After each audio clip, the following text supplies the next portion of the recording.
Shalom, shalom, everybody. Ban Shemayim here to bring you the story today. We are going to be discussing about this rampant string of people being found hanging from trees, and our people, of course. And what does this mean?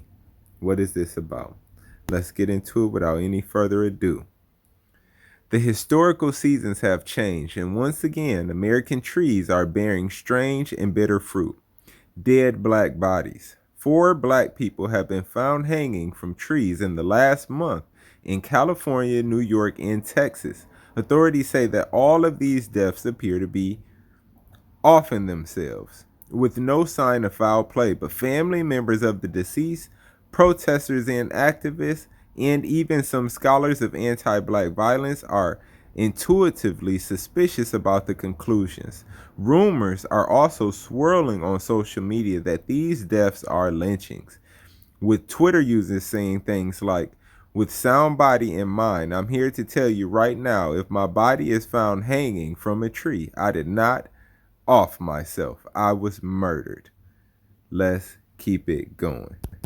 What we're going to get into next is from South Carolina, Hollywood, South Carolina, right where it says Racial Justice Network, RJN, will hold a press conference Tuesday morning in response to a black mannequin seen hanging from a tree at a Hollywood residence. Once again, this is South Carolina, Hollywood. Let's get into the next one, y'all.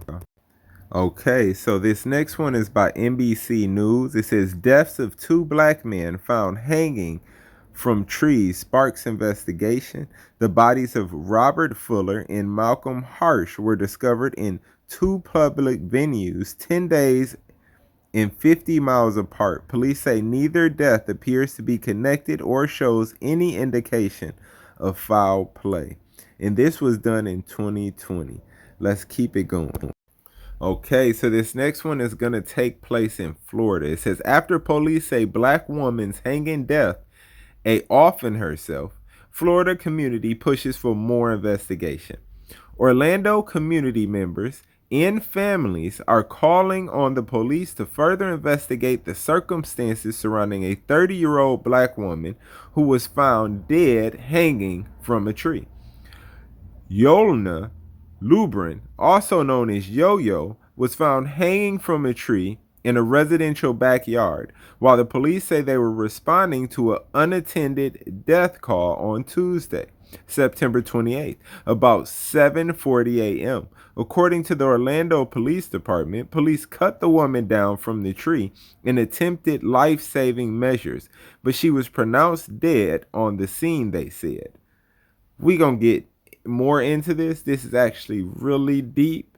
There's a lot of things that happen into this, which is a little bit off. We about to continue right now.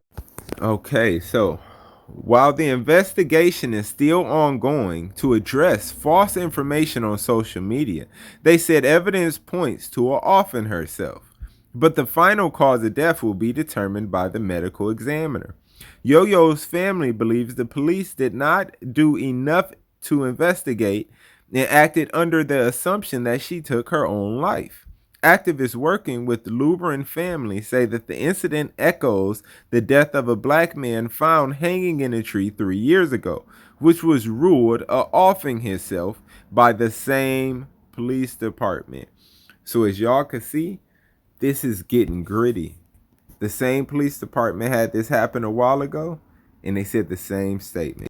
Okay, so it says more than 60 people gathered at Orlando City Hall Tuesday evening to call on the police to further investigate her death, as reported by the Orlando Sentinel. Naomi Lubrin said that many people showed up after seeing a video of Yo-Yo where she was found dead that was circulated on social media, raising questions about how she could have died by offing herself in the backyard of a stranger's home. The video, which had been removed from social media but was reviewed by US Today, showed Yo-Yo with her chest partially exposed in a position that her And we are going to continue further. Hold on, let's get into it, y'all.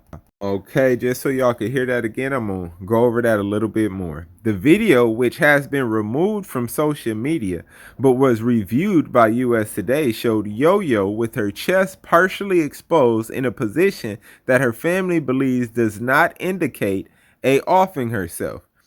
She's able to push her hand up and touch the house, literally, Naomi said, so she can stand up. The person who filmed her body took another video, also provided to US Today, of Yo-Yo's car outside of the house. All doors are open with the clothes and other items strewn around the car. The windshield and driver's door are smashed. We gonna finish this. Now, if y'all following with me, everything seems extra shifty, right? So let's keep going. Explicitive. What went on last night? The man filming says in the background. Naomi also described a number of red flags that she said the police should have investigated further. OPD declined to comment on the investigation and is still ongoing, and therefore have not confirmed the following. The man who took the video lives with another man in an efficiency unit behind the house Yo-Yo was found at. They were leaving from work when they saw the body and did not call 911. They did not talk to the police that day. By the time Naomi arrived at the scene from her home in Fort Lauderdale, a few hours after police reported arriving on the scene, police had already packed up and left. Police told Naomi that they did not search inside either of the homes because they did not have probable cause. Text from Yo-Yo the night before shows that she was with someone she describes as creepy. Witnesses told Naomi that they heard a woman screaming and making loud noises. This is definitely eerie. It doesn't make sense. A lot of things don't add up. We will discuss this further in our live. Shalom and peace out until the end. Justice for her, justice for all of the people. Shalom.